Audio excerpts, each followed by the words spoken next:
السلام علیکم ورحمۃ اللہ وبرکاتہ۔ الحمد للہ نحمدہ ونصلی علی رسولہ الکریم، اما بعد۔ عزیز طلباء، گزشتہ درس میں تاقید دے لفظی پر بحث ہوئی تھی۔ آج ہم تاقید معنوی کو لے کر حاضر خدمت ہے، جس کو کہ مؤلف رحمہ اللہ یوں ارشاد فرما رہے ہیں: وَإِمَّا مِن جِهَةِ الْمَعْنَى بِسَبَبِ اسْتِعْمَالِ مَجَازَاتٍ وَكِنَايَاتٍ لَا يُفْهَمُ الْمُرَادُ بِهَا وَيُسَمَّى تَعْقِيدًا مَعْنَوِيًّا۔ یا پھر یہ ہے کہ تاقید غموز خفا معنی کی جہت سے، معنی کے اعتبار سے ہو، خواہ مجازات و کنایات کے استعمال سے ہو، یا اس کو ان معانی میں استعمال کرنے کی وجہ سے ہو جو معانی بہت دور کے معنی مانے جاتے ہیں،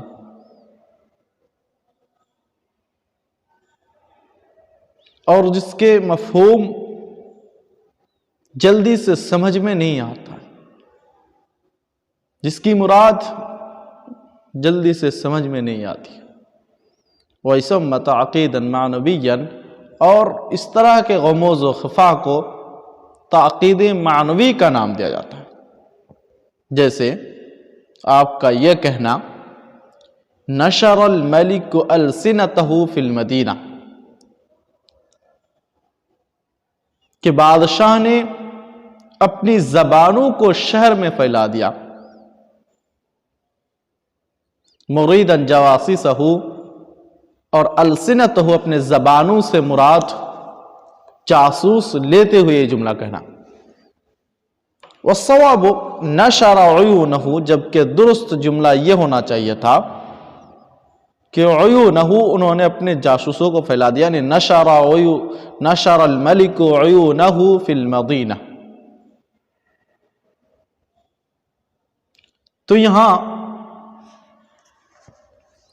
السنہ کو جاسوس کے معنی میں استعمال کیا گیا ہے کنایتاً۔ کیسے؟ اس لیے کہ کنایتاً اور مجازاً اس کو یوں استعمال کیا گیا ہے کہ جاسوس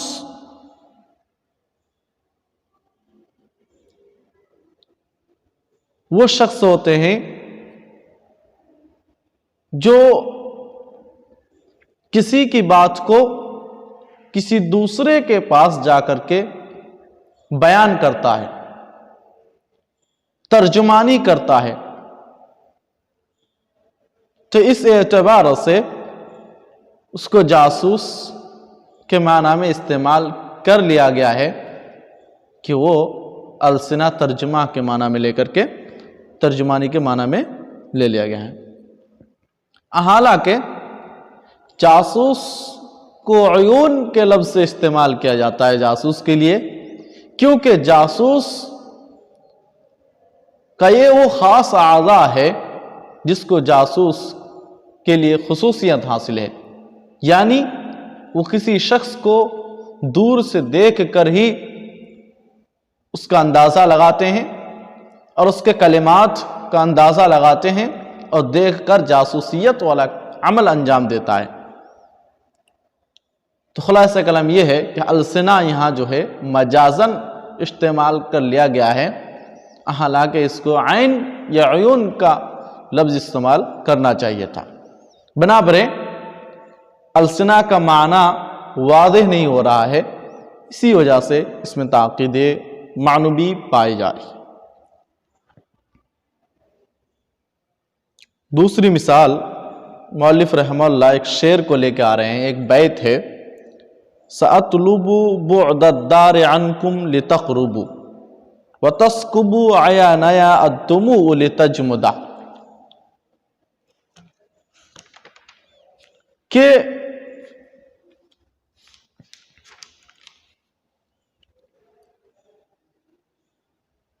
مؤلف رحمہ اللہ یہاں یہ کہنا چاہ رہے ہیں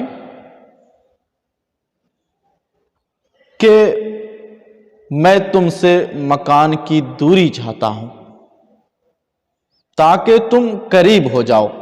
سأطلب بعد الدار عنکم، میں تم سے مکان کی دوری چاہتا ہوں. لتقربوا، تاکہ تم قریب ہو جاؤ. وتسکب عیانی الدموع، اور میری آنکھیں آنسو بہائے گی. لتجمدا، تاکہ وہ جم جائے. اس شعر میں طلبہ یطلب طلبا باب نصرہ سے استعمال کیا گیا، جس کا معنی طلب کرنا، مانگنا کیا ہے. اور قرب یقرب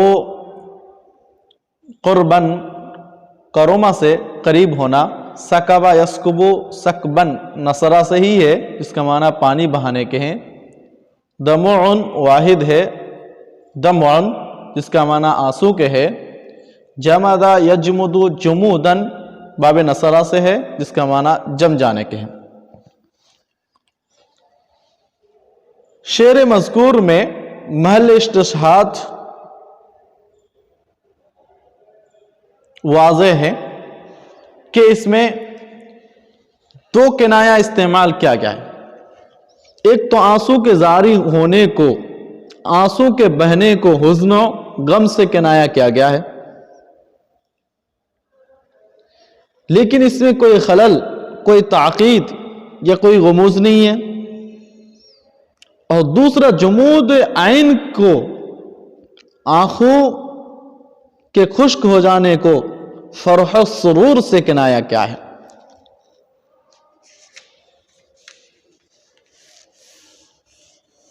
اور اسی کو محل استشہاد مانا جاتا ہے، جس کی طرف اشارہ کرتے ہیں، کہہ رہے ہیں کہ حیث کنا بالجمود عن السرور، کہ جمود کو سرور اسی طرح فرح سے کنایہ کیا گیا ہے. مع ان الجمود یقنی بها عن البخل بالدموع وقت البقع، حالانکہ روتے وقت آنسو نہ بہانے سے جمود کو استعمال کیا جاتا ہے بخیلوں کے ساتھ، بخالت کے ساتھ. حالانکہ انہوں نے ایسا نہیں کیا ہے، بلکہ انہوں نے اس کے برخلاف فرح و سرور سے کنایہ کیا ہے، جس کی وجہ سے اس میں تاکید معنوی ہے، کیونکہ اس میں متعدد وسائط کی طرف ذہن جب پہنچے تبھی شاعر کی مراد ذہن میں آئے گی. اس لیے کہ شاعر کی مراد یہ ہے کہ اب میں تم سے بعد مکانی اختیار کر کے اپنے نفس کو فراق پر راضی کروں گا، اس کو حزن و غم کے برداشت کرنے کا خوگر بناؤں گا اور خوب روؤں گا، جس کے نتیجے میں مجھ کو قریب وصال نصیب ہوگا اور رنج و غم دور ہو کر فرح و سرور حاصل ہوگا. تو آنسو خشک ہو جائیں گے اور آنکھیں جم جائیں گے. یعنی دوسرے الفاظ میں شاعر یہ کہنا چاہ رہے ہیں کہ جب میں تم سے دوری اختیار کر لوں گا تو تمہاری فراق میں بہت رو لوں گا، اور رونے کے بعد مجھے ایک آسودگی حاصل ہوگی جو کہ خوشی میں تبدیل ہو جائے گی. اس لیے کہ آپ تجربہ بھی کر سکتے ہو کہ کبھی بھی اگر کوئی آپ کو پریشانی لاحق ہو رہی ہے، کوئی تکلیف لاحق ہو، تو آپ اگر رو دو تو آپ کا دل ہلکا ہو جاتا ہے.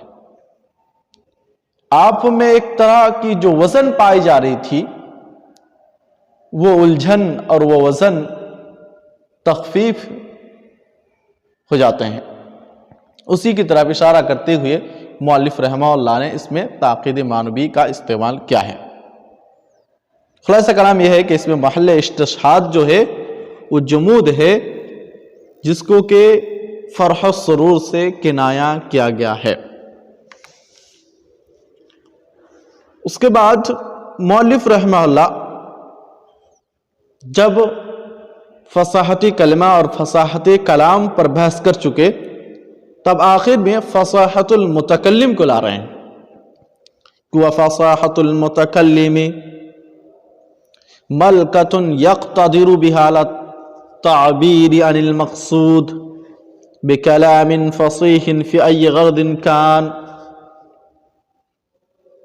کہ فصاحت متکلم ایک ایسا ملکہ ہے، ایک ایسی صلاحیت و لیاقت ہے جس کے ذریعے مقصود کو بیان کرنے پر متکلم فصیح زبان میں قادر ہوتا ہے، خواہ غرض کوئی بھی ہو، خواہ وہ کسی بھی غرض کے تحت اپنے کلام کو بیان کر رہے ہوں۔